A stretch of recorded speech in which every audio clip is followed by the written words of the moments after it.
Hoje nós vamos falar sobre o Alzheimer na visão espírita. E eu vou trazer esse tema para a gente poder bater um papo, para que a gente possa entender um pouco a relação. Muitas vezes a gente vem aqui e fala da relação com as leis divinas. A gente fala sobre a relação com a lei de causa e efeito. A gente fala aquela passagem que diz que o plantio é livre e a colheita é obrigatória, mas nós não encontramos na prática, muitas vezes nós não conseguimos aplicar isso de forma prática para o nosso entendimento. E aí eu estou trazendo hoje uma explicação da visão da doutrina espírita sobre essa doença, que cada vez mais a gente ouve falar de pessoas que estão sendo, que passam, né, pelo problema do Alzheimer, que passam pelo mal de Alzheimer, né? E a gente já chama de mal de Alzheimer, a gente chama de mal de Parkinson, essas doenças todas a gente já estabelece como o mal, né? E a espiritualidade começa dizendo para nós que o mal é um bem mal interpretado. O mal é um bem mal interpretado. E isso acontece muitas vezes, e a gente já falou algumas vezes sobre isso aqui, porque nós não queremos passar pelas dificuldades da nossa vida. Nós não queremos passar por momentos difíceis. E o que acontece é que quando o nosso passado nos alcança, ele vai trazer junto com ele o ensinamento. Ele vai trazer junto com ele algumas dificuldades, a correção daquilo que nós precisamos aprender. Mas muitas vezes nós olhamos para esse remédio amargo como algo ruim. Eu sempre dou o exemplo da criança que uma vez com 39 de febre, 40 de febre, de madrugada, o pai e a mãe pegam um remédio amargo e colocam na boca, a criança chora e esperneia. Ela grita e não quer. E às vezes, quem já teve criança pequena sabe que às vezes tem que segurar e tem que colocar o remédio na boca, né? E a criança tem que engolir, porque precisa baixar a febre. Às vezes, além disso, vai ter que dar um banho, né, mais frio para poder baixar a febre. Vai ter que tirar as cobertas e a criança querendo se cobrir. Você está fazendo mal para ela? Não, você não está fazendo mal para ela. Você está fazendo o bem. Só que do ponto de vista dela, você está sendo um carrasco. Você está fazendo algo que talvez ela não merecesse passar por aquilo. Quando nós olhamos para essas coisas mais graves da nossa vida, pelas dificuldades mais agudas que nós vamos enfrentar nas nossas vidas, muitas vezes nós temos esse olhar da criança que não quer passar pela dificuldade, que gostaria de ser poupada da dificuldade e que gostaria de ter uma vida mais tranquila. Quem não quer ter uma vida tranquila, levanta a mão. Vocês não vão ter ninguém com a mão levantada.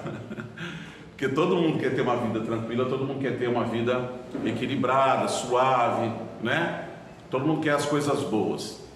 E a gente precisa lembrar disso no momento em que a gente está plantando. O tempo todo nós estamos plantando. O tempo todo nós somos semeadores. Somos semeadores no presente e vamos colher tudo aquilo que nós estivermos semeando no presente, nós vamos colher lá no futuro. Como hoje também somos as pessoas que estão colhendo aquilo que nós plantamos no nosso passado. E eu quero começar a nossa explicação dizendo assim, tem dois autores que eu vou trazer para a gente conversar hoje um pouco. Um deles é Manuel Filomeno de Miranda. Esse espírito é um espírito que trabalhou nos últimos 40 anos em parceria com o Divaldo Franco, e ele traz muitas obras. Hoje, boa parte das obras sistêmicas de estudo da doutrina espírita, né, onde você vai ter um entendimento, ele tem os grupos de estudo, onde você vai estudar, por exemplo, atendimento fraterno. O trabalho de atendimento fraterno do grupo Manuel Filomeno de Miranda é extraordinário. Nós estamos estudando na terça-feira um livro chamado Qualidade na Prática Mediúnica, que é um livro que estuda a mediunidade, e é muito mais simples de entender a mediunidade através desse livro, porque nós temos perguntas e respostas, perguntas que todo mundo faria, e respostas que são trazidas para poder resolver essas questões, essas dúvidas todas, né? Então ele faz um trabalho grande. Os últimos 40 anos vem trabalhando com Divaldo Franco. Ele é um dos espíritos que traz alguns esclarecimentos para nós. E o outro espírito é um espírito que tem uma grande obra psicológica, que é Joana de Ângeles, que também trabalha com Divaldo Franco e que traz uma grande obra psicológica explicando uma série de coisas que nós precisamos ter entendimento. E eu quero começar entendendo o seguinte: vamos imaginar que nós estamos dentro de uma casa, onde nessa casa nós temos todas as luzes acesas. Todas as luzes de todos os cômodos estão acesas. E pouco a pouco nós vamos apagando uma por uma. Devagarinho nós vamos apagando uma por uma. E chega um determinado momento que nós apagamos todas as luzes da casa. E nós passamos a não enxergar mais. Muitos de nós vão se perguntar assim: mas como é que faz para acender a luz? Essa luz não se acende mais. No caso de doenças que são expiatórias, no caso de doenças graves, como a doença do Alzheimer, ela não é reversível. Não é uma luz que pode ser acesa novamente. E como nós encaramos a doença sempre como um mal, nosso entendimento é de que nós precisamos combater a doença. Nós precisamos lutar contra ela. E o que a doutrina vem explicar para nós, um dos entendimentos, é que nós precisamos compreender o Alzheimer. Por que que ele vem? Para que ele se apresenta na vida de alguém e dos seus familiares? A partir do momento que nós acreditamos na justiça divina, ou antes disso, a partir do momento que nós acreditamos na existência de um Deus, nós não podemos conceber duas coisas. A primeira delas, o acaso. Não existe acaso. Não existe o vazio. Se ele é onisciente e onipresente, não existe o vazio, não existe o vácuo. Do ponto de vista físico, nós vamos entender que existe o vácuo. Mas do ponto de vista espiritual, não existe o vazio, não existe o nada. Todas as coisas são permitidas por Deus. Então, nada é por acaso. Se nada é por acaso, eu sou forçado a entender que existe, que tem que existir uma justiça para aquilo que eu estou vivendo. Eu sou forçado a entender que se Deus existe e Ele é justo, é uma das suas características, o que eu estou vivendo não pode ser injusto, seja o que for. Não pode ser injusto. Mas o que acontece é que muitas vezes nós vamos olhar para essa vida e, olhando para trás dessa própria existência, às vezes eu não vou encontrar explicação para aquilo que eu estou vivendo. Eu vou olhar para trás e falar assim: opa, peraí, mas eu não mereço estar passando por isso que eu estou passando. Nessa vida eu não fiz nada que merecesse algo tão grave.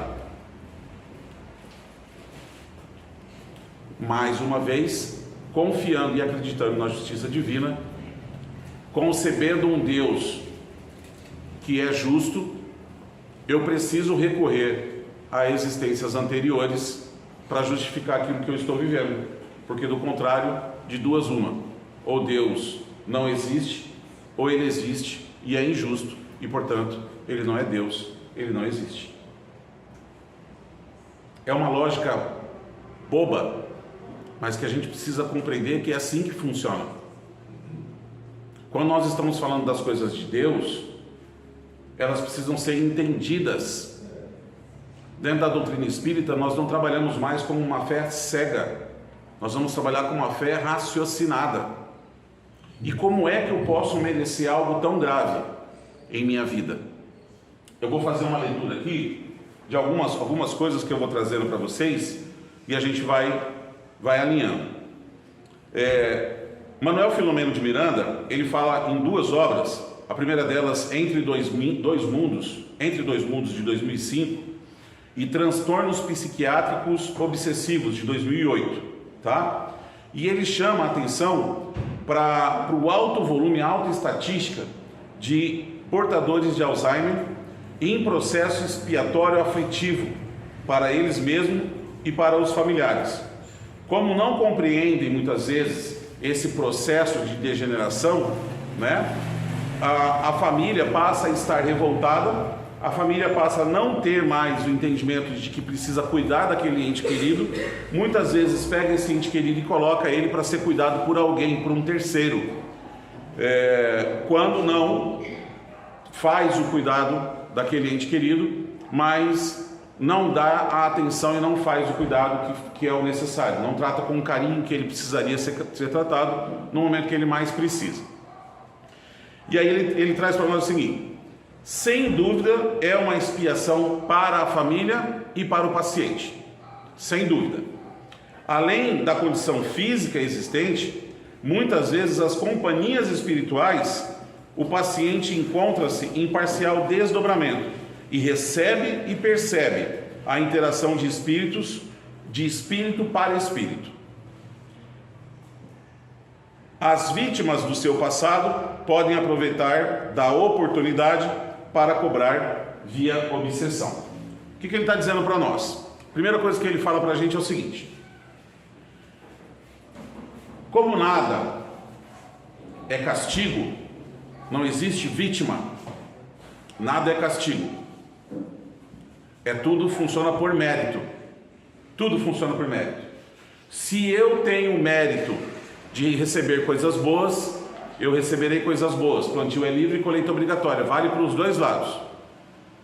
Mas se o meu mérito é de receber coisas ruins, porque fiz coisas ruins e mereço colher frutos amargos, vale a mesma regra.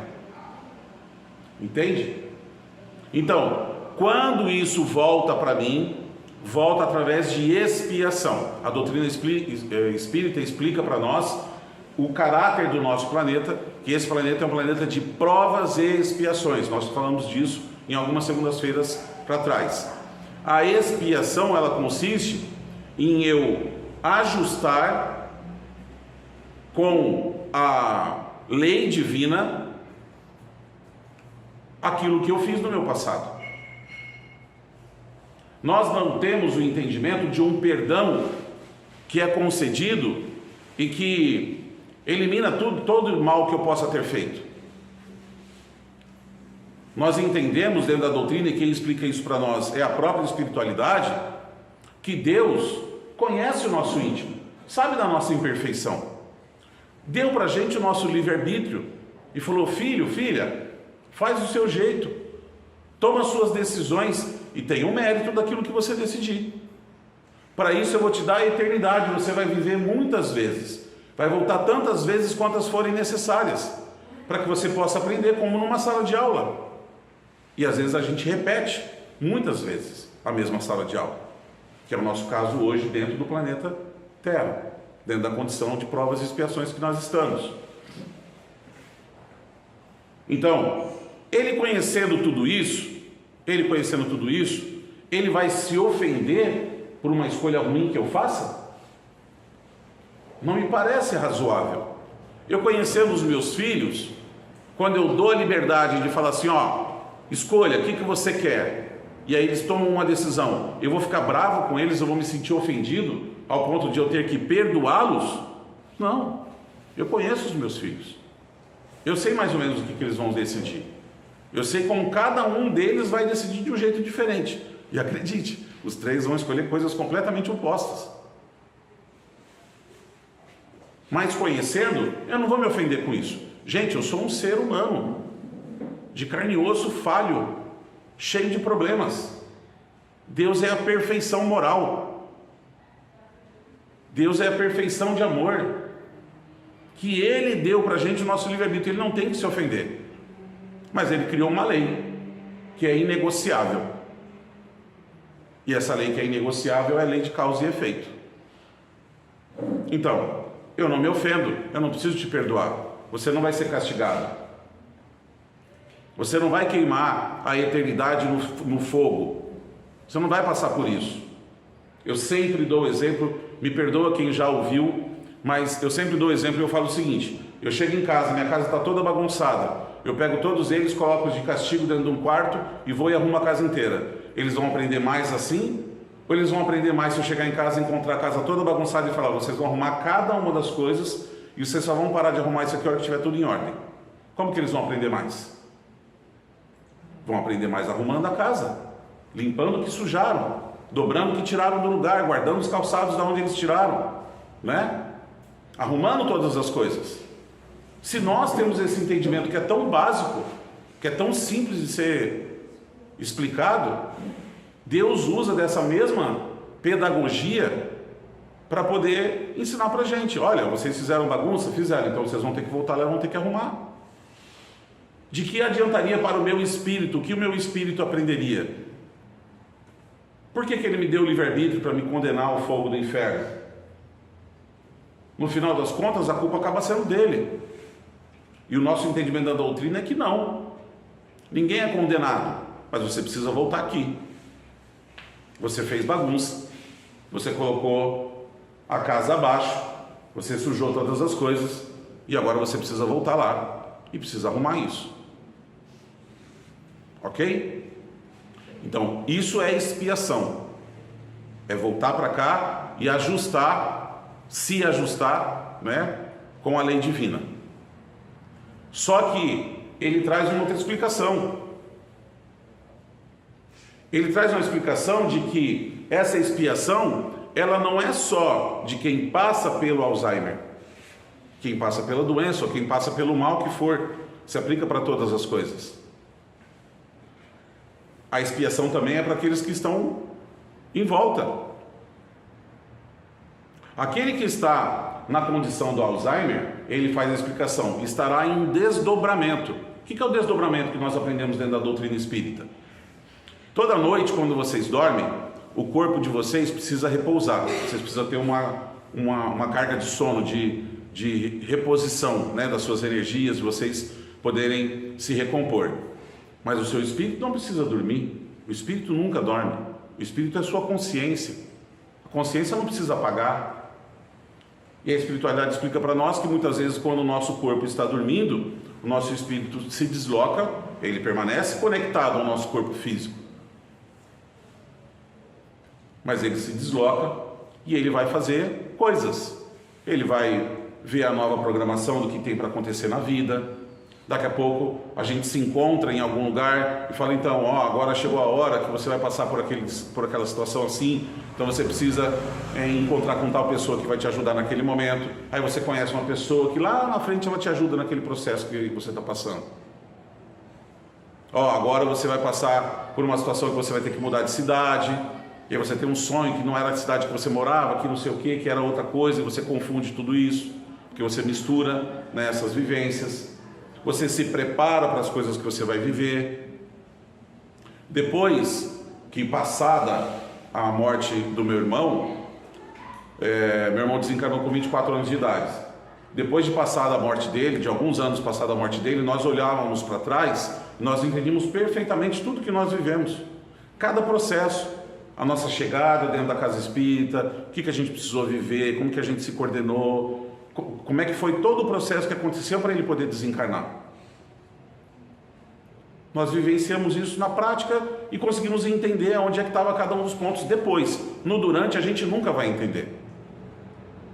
Mas o nosso espírito, uma vez fora do corpo, ele faz essas coisas. Ou, dependendo do que eu estiver afinizado aqui no mundo físico, ele vai para aquilo que eu gosto.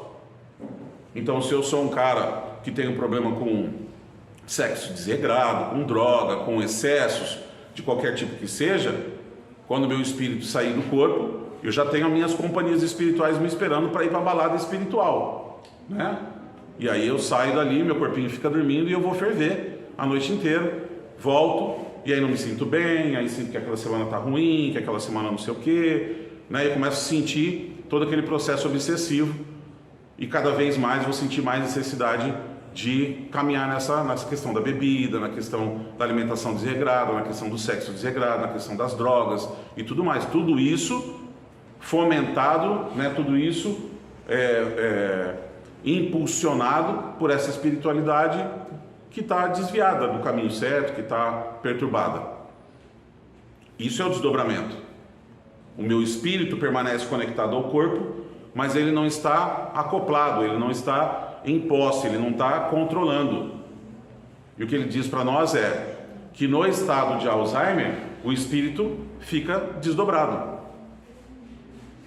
Está consciente, percebe tudo que está acontecendo, você consegue falar um monte de coisa, né? No estágio mais avançado, né? Você consegue falar, ele está acompanhando tudo que está acontecendo, mas ele já não tem mais reação, ele já não reage mais sobre o corpo.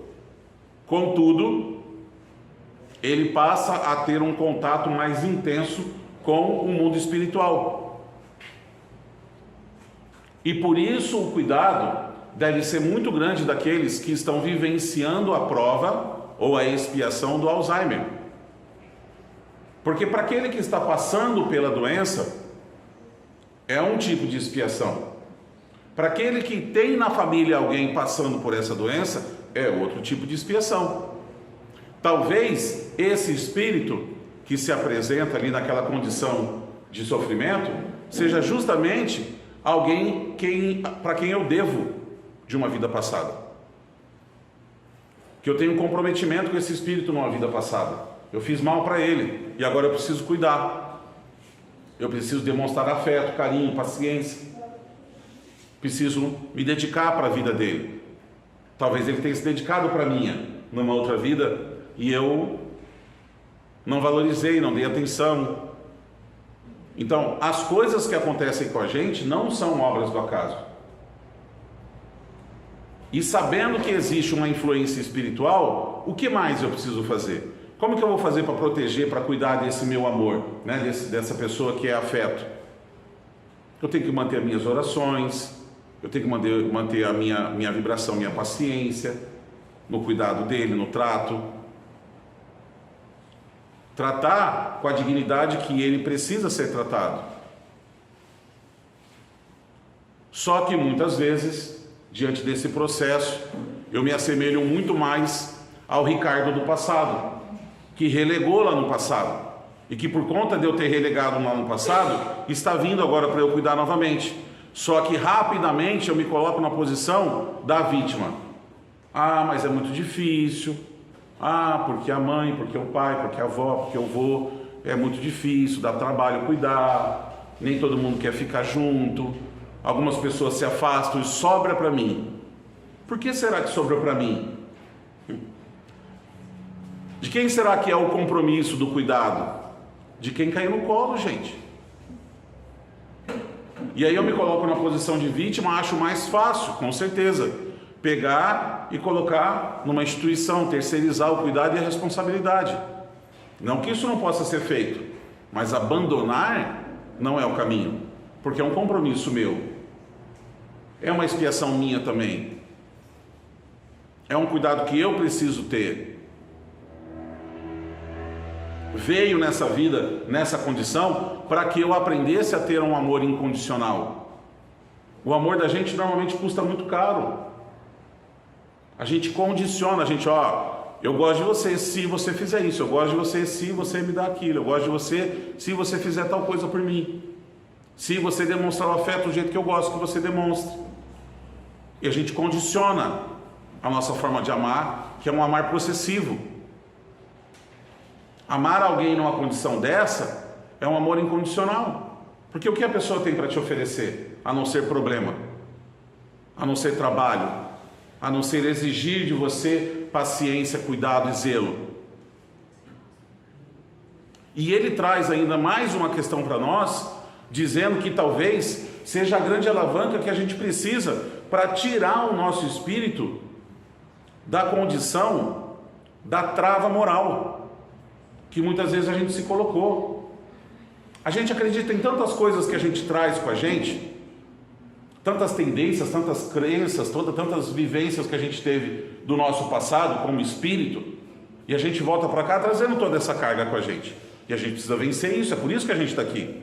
Por isso a gente não lembra do passado, por isso a gente não lembra do mundo espiritual, porque essas tendências todas vão se apresentar, gente.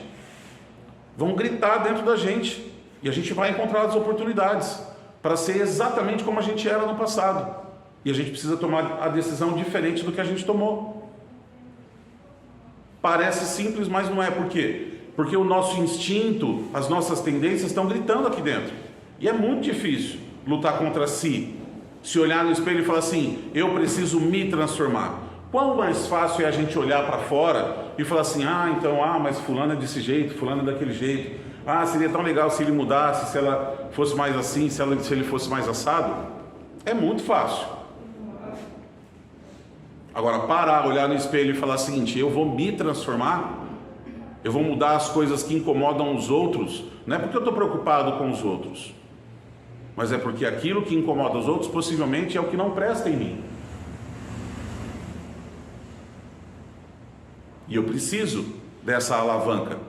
Muitas vezes as pessoas difíceis da nossa vida são a alavanca que vão tirar a gente da zona de conforto. É a nossa aprovação, é o nosso chacoalhão que tira a gente da zona de conforto, que faz a gente repensar algumas coisas. E aí eu tenho que ter um pouco menos de eu, de egoísmo, de egocentrismo, deixar de ser orgulhoso e vaidoso, de achar que eu tenho que ter razão em todas as coisas que eu faço. Gente, nós estamos no princípio da nossa evolução. No princípio da nossa evolução deve estar todo mundo errado, e todo mundo achando que está certo. Então não é possível que eu esteja tão certo em todas as vezes, ou que esteja tão errado em todas as vezes. Às vezes essa dificuldade vai ser colocada em minha vida justamente para me testar, para me impulsionar. E aquilo que parece dor no momento presente, ele fala assim para nós: aquilo que parece dor no momento presente, muitas vezes é a solução, é o remédio, é o que nós mais precisávamos, é a cura para o nosso espírito. Para a vida aqui não está nada fácil. O viver aqui na dificuldade não é simples, não é nada fácil, mas muitas vezes é a cura que eu preciso para o meu espírito. E quando eu entender isso, viver aqui também será mais fácil.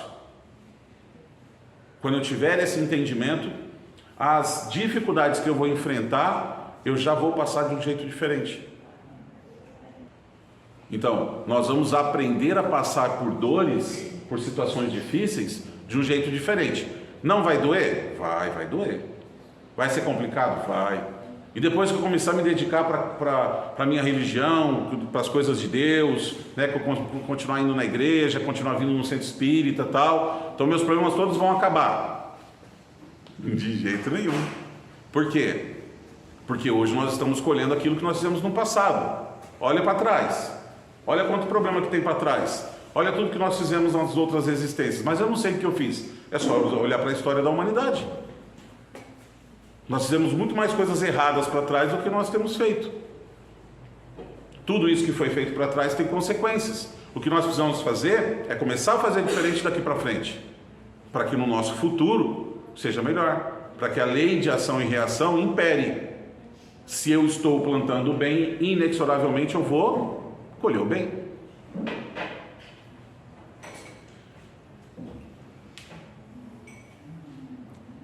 Antes, o Alzheimer era tratado como uma demência. Não se entendia muito o que acontecia. Hoje, nós já entendemos uma atrofia cerebral, sabemos que os pacientes afetados inicialmente perdem a memória mais recente, você perde a capacidade de aprender, você perde a capacidade de gravar novas coisas. Aquilo que acontece recente você vai esquecendo. Com o tempo, isso aumenta e você vai começando a esquecer das coisas que você fez há mais tempo, né? Até chegar ao limite de você não lembrar mais nada, você não lembrar de coisas simples como comer, como fazer a utilização, né, de garfo e faca, você não lembra mais os nomes dos filhos, você não reconhece mais as pessoas, né? E aí isso vai se agravando. Você acaba perdendo também, passando por distúrbios cognitivos, e E ainda hoje há uma grande esperança de cura, mas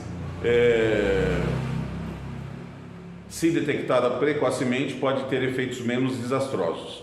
Trata-se então de uma expiação em processo terminal que não tem como ser estacionada ou recuada.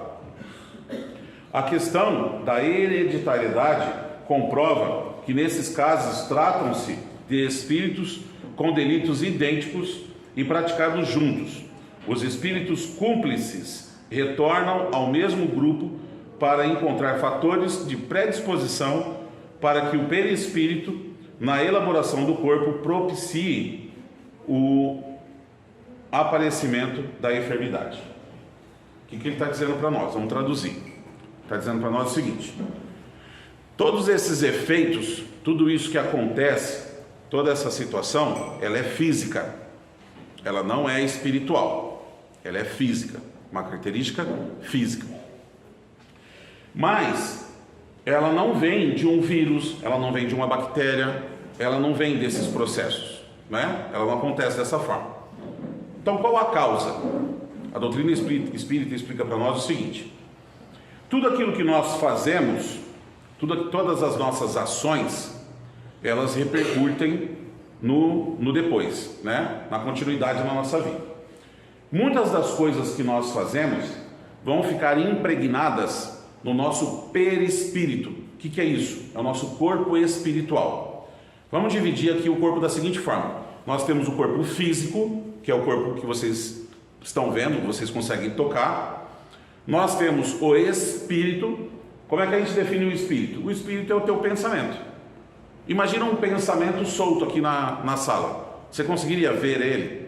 Você conseguiria identificar ele? Nem os médiuns conseguem ver um espírito, porque o espírito é um pensamento solto, é um pensamento flutuante.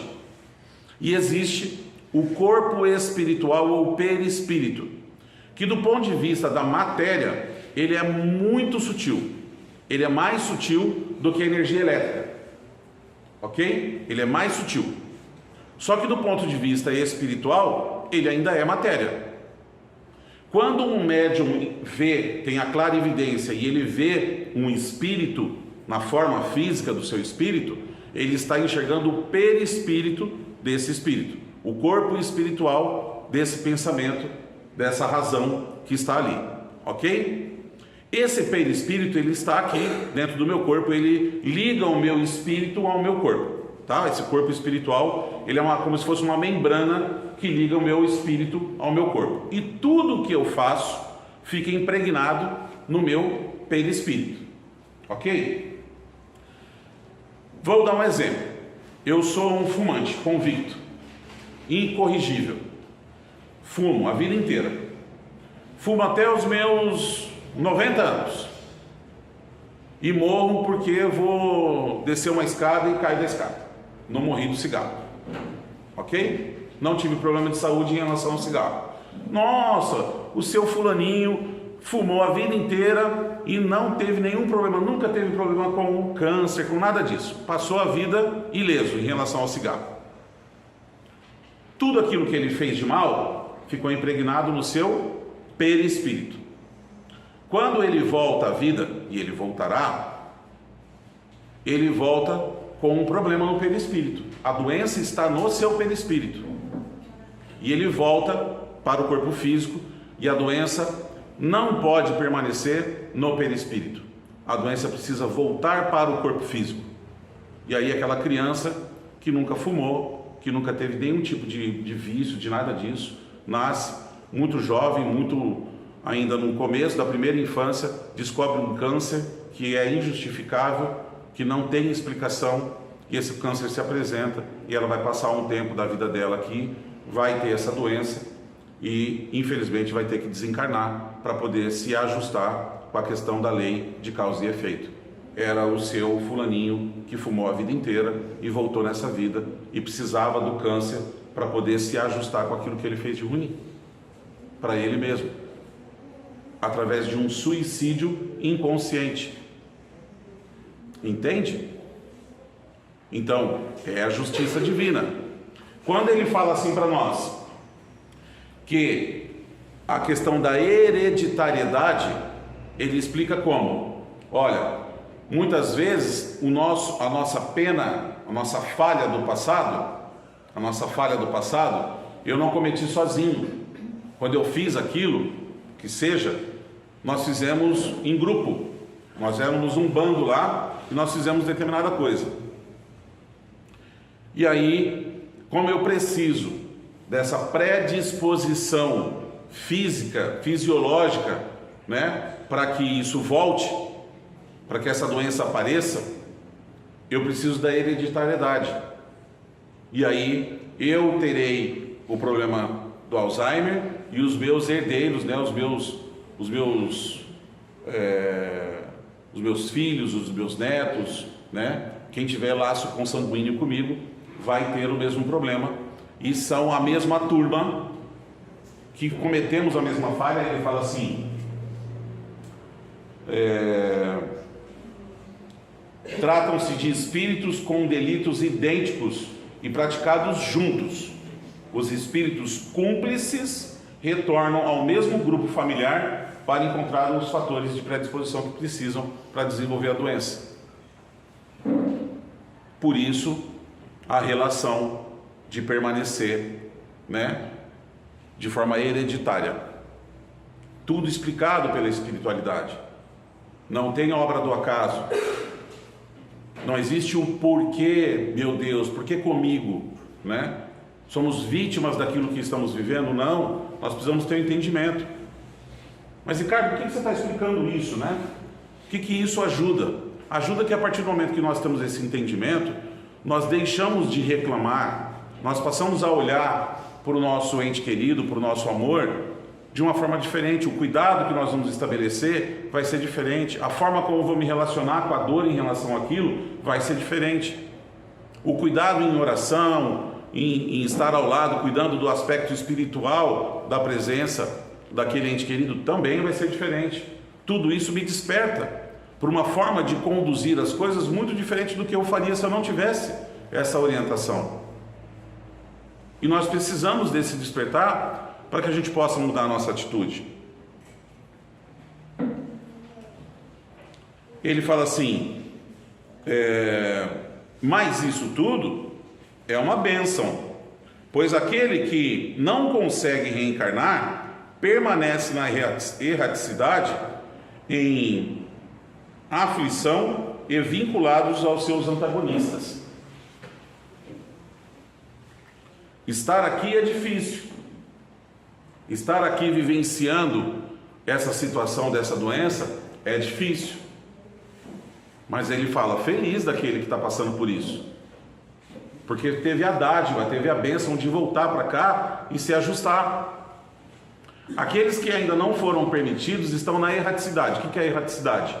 Que a espiritualidade chama. É quando você não está no corpo físico, quando seu espírito está no plano espiritual. Aqueles estão no plano espiritual, não foi permitido para eles ainda. E uma vez no plano espiritual, e uma vez no plano espiritual, eles estão ainda em aflição e ainda vinculados aos seus antagonistas. O que isso significa? Que estão em sofrimento, estão na treva, estão no lodo, estão passando por dificuldades muito maiores do que as dificuldades que eles estão enfrentando no corpo físico hoje. Gente, é mudança de ponto de vista, de entendimento sobre as coisas. Não transforma a doença num milagre, não transforma o sofrimento em alegrias, não. Mas me dá um entendimento do porquê eu preciso viver aquilo, porque eu preciso ter resignação. Eu sempre explico o que é resignação. Às vezes a gente tem interpretações sobre resignação que falam assim: é aceitação. Não é aceitação. A espiritualidade explica que se resignar é você entender uma coisa, isso que nós estamos explicando, por exemplo, você entender uma coisa de tal forma que você compreende que ela é necessária. E que se você pudesse mudar, você não mudaria. Olha isso.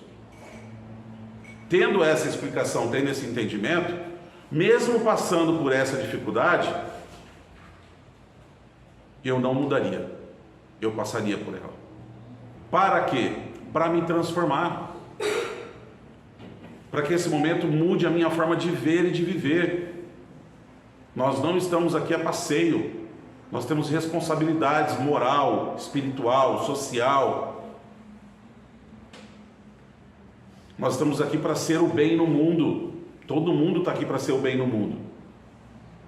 E eu sempre reforço, ser do bem não é não fazer o mal. Ser do bem é fazer o bem. Fazer o bem, praticar o bem. Não é não fazer o mal. Não fazer o mal é obrigação moral. Quando nós olhamos para isso aqui e olhamos e falamos o seguinte: olha, esse resgate é um resgate de dor, mas é um resgate extremamente importante. Por quê? Porque é tudo que o meu espírito precisa para ser transformado. Às vezes no convívio com alguém nessa condição dentro da minha família, eu vou ter a grande oportunidade de aprendizado. Eu vou ter a grande oportunidade de olhar com amorosidade, desenvolver em mim a paciência que eu não tenho, tirar de mim o vitimismo que eu fico olhando e achando que, puxa vida, mas meus irmãos todos deixaram só para eu cuidar. Eu não sou filho sozinho dele ou dela, mas talvez seja quem tem a responsabilidade. Qual é o compromisso de cada um? Vou olhar para mim, para aquilo que eu posso fazer, para a minha capacidade de entrega, do bem que eu posso fazer, e realizar o bem no limite. Qual é o limite do bem? Qual é o limite do amor? É quando você aguentar fazer. Não tem limite. Não tem pouco ou muito. É quanto a gente suportar e entregar.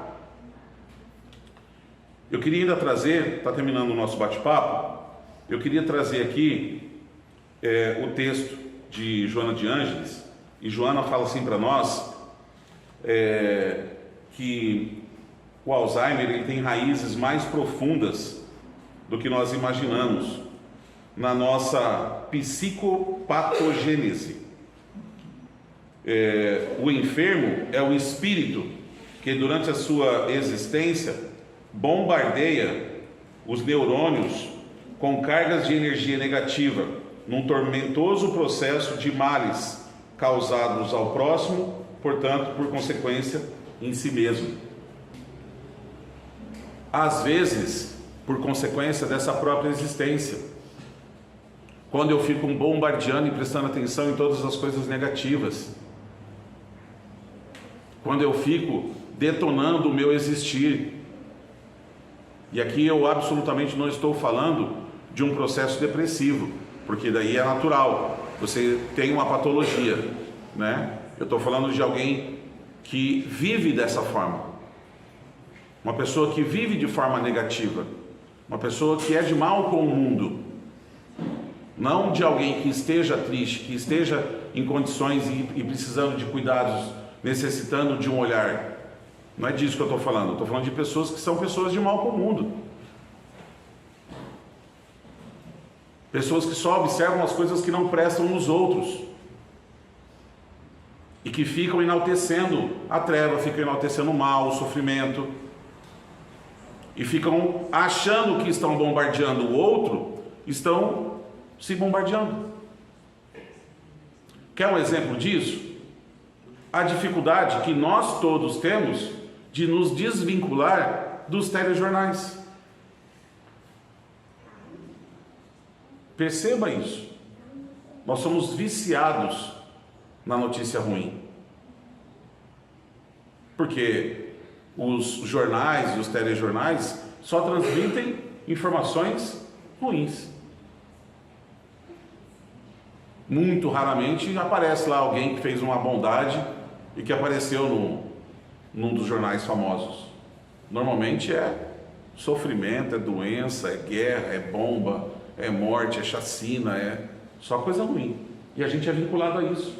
A gente sente uma necessidade de se informar, a gente vai se informar nesse veículo de comunicação. Fica uma semana sem assistir. vai parecer que você é um alienado e você não perdeu nada.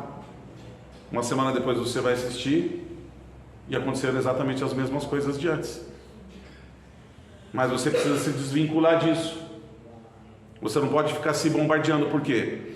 Porque a partir do momento que eu peço atenção e que eu começo a enaltecer a treva, a dificuldade, eu não estou fazendo mal para ninguém, eu estou fazendo mal para mim. A espiritualidade explica que tudo aquilo que eu sinto, eu vibro.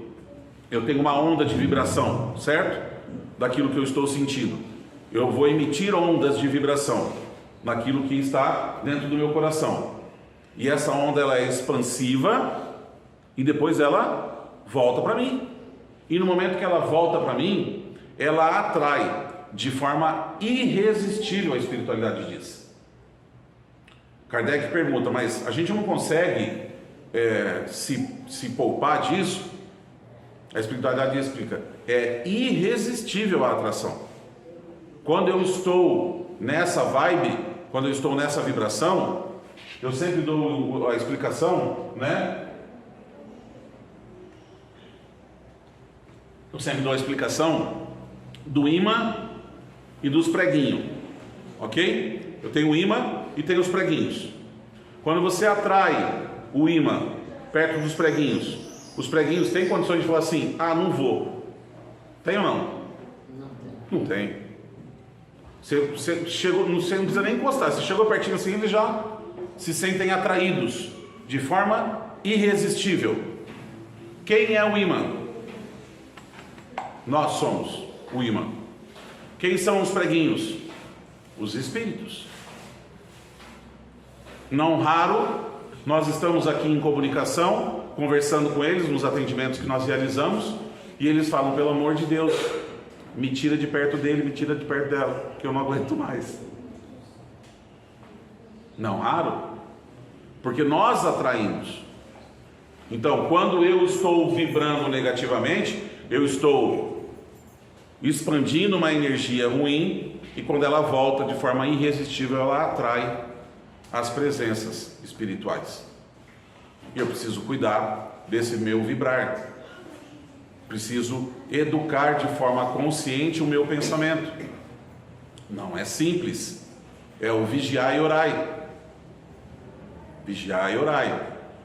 Não estou me sentindo bem, entre em oração. Não existe milagre ou remédio maior. Eu preciso estar em conversação com Deus, pedindo a ajuda dele, não culpando ele, não responsabilizando ele pelas coisas que eu estou vivendo, porque não existe responsabilidade de Deus, a não ser que a responsabilidade dele foi ter escrito a lei de causa e efeito, né? De ação e reação, aí tudo certo. Mas a responsabilidade daquilo que eu estou vivendo é minha. Então eu vou conversar com ele pedindo ajuda dele, para que eu possa passar pelo que eu tiver que passar com ele, com o apoio dele. E isso muda tudo. A partir do momento que eu estabeleço essa conexão, eu elevo o meu padrão de vibração. E aí aqueles espíritos mal intencionados, aqueles espíritos que estavam outrora colados em mim, não conseguem mais me alcançar, porque eu estou num outro padrão de vibração. E aí eu estou atraindo quem? Espíritos que vão vir cuidar de mim. Na verdade, o nosso espírito protetor está sempre ao nosso lado. O anjo da guarda, nosso espírito protetor, ele está sempre com a gente, em qualquer lugar, em qualquer circunstância. Ele não tem autorização para nos deixar. Kardec pergunta isso para a espiritualidade.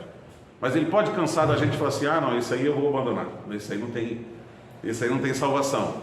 A espiritualidade fala assim, não pode, porque ele é tão responsável pela sua evolução e pela sua vida quanto você. Se a tua existência der errado, ele responde por isso. Ele é um espírito tutor, está aqui para cuidar de você. Só que às vezes eu estou tão inserido nos meus processos, nas minhas coisas que eu estou vivendo, que eu não consigo elevar meu pensamento. E aí a partir do momento que eu não vibro na sintonia com ele, ele não consegue me alcançar. Eu não consigo ouvir os seus conselhos no meu pensamento. Quando eu elevo através de oração, quando eu me sintonizo com ele, quando eu estabeleço essa conexão com Deus, Eu sempre falo, gente, não complica, Deus é um cara brother. Como é que eu converso com Deus? Fala de boa com Ele do jeito que você fala. Não precisa enroscar o português para falar com Deus. Fala simples, estabelece uma conexão, fala com Ele todo dia, 2, 3 vezes por dia, começa a estabelecer essa conexão, que você vai vibrar diferente, você vai se sentir melhor, vai começar a perceber a presença de Deus em mais coisas na sua vida. Mas é um relacionamento, e que a gente precisa muito mais se relacionar com Ele do que Ele com a gente, né? Deus não deve estar em depressão porque eu não falei com Ele hoje, né? Eu é que preciso falar com Ele, eu é que preciso me conectar, buscar essa minha conexão com Ele. E quanto mais eu faço isso, melhor eu fico, melhor eu vibro, melhor eu fico, mais espíritos do bem vão se aproximar de mim. Isso vale para esse espírito que está desdobrado, que está em Alzheimer, que está tendo contato com a espiritualidade ali em volta dele, que a gente falou, espíritos do passado que se fazem presentes. Quando a gente estabelece todo esse cuidado, isso vale para ele também. Vamos finalizar? Eu só queria falar mais um pedacinho aqui, que Joana também vem dizer para nós assim: constitui grande oportunidade de aperfeiçoamento moral, não somente ao paciente, mas a todos envolvidos diretamente. Os familiares são reunidos para resgatar débitos adquiridos entre si. Enfrentam provações dolorosas, porém reparadoras. Minha caligrafia está terrível. Reparadoras. Possivelmente, aquele que hoje tem que cuidar foi o carrasco. Precisa reajustar a sua conduta. Joana falando a mesma coisa que Manuel Filomeno de Miranda falou. Possivelmente aquele que hoje tem que cuidar, numa existência pretérita, foi o carrasco. E agora se encontra nessa condição para poder se reajustar. Isso torna fácil? Não. Mas entendendo, eu mudo o meu ponto de vista. Eu vou encarar tudo isso que eu tiver que encarar de um jeito diferente. Por isso, a gente fala que a doutrina é o consolador prometido. Porque ele não vem tirar da gente, ele não vem prometer para a gente que nós seremos livrados, né, dos problemas, que nós vamos ser livrados das dificuldades nos alcançarem. Não. Muitas das religiões prometem isso, né? A gente frequentando uma religião, a gente não vai enfrentar dificuldades, a gente não vai enfrentar problemas, vai livrar a gente do mal.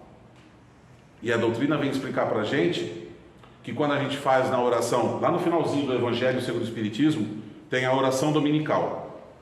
E a espiritualidade explica para nós assim, lá no finalzinho quando ele fala assim, e livra-nos do mal, não é no sentido de que, olha, se eu tiver que passar por alguma coisa difícil, o Senhor tira do caminho, que muitas vezes é o nosso entendimento, né?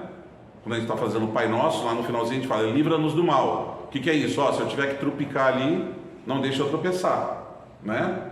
Se tiver que acontecer alguma coisa ruim na minha família, não deixa acontecer.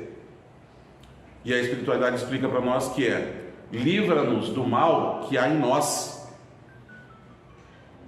Porque as minhas vivências de dificuldades são consequências do mal que há em mim, como consequências de escolhas erradas que eu faço. Então, Senhor, me livra do mal que há em mim, me ajuda a superar a minha forma de ser, me ajuda a me transformar em alguém diferente, fazer a minha reforma íntima, a minha reforma moral, ética, do meu comportamento, porque se eu começar a plantar certo, eu vou colher certo. Seria injusto pedir para Deus tirar da minha frente um sofrimento que eu mereço. É difícil da gente encarar dessa forma, mas essa é a forma que a espiritualidade explica para nós.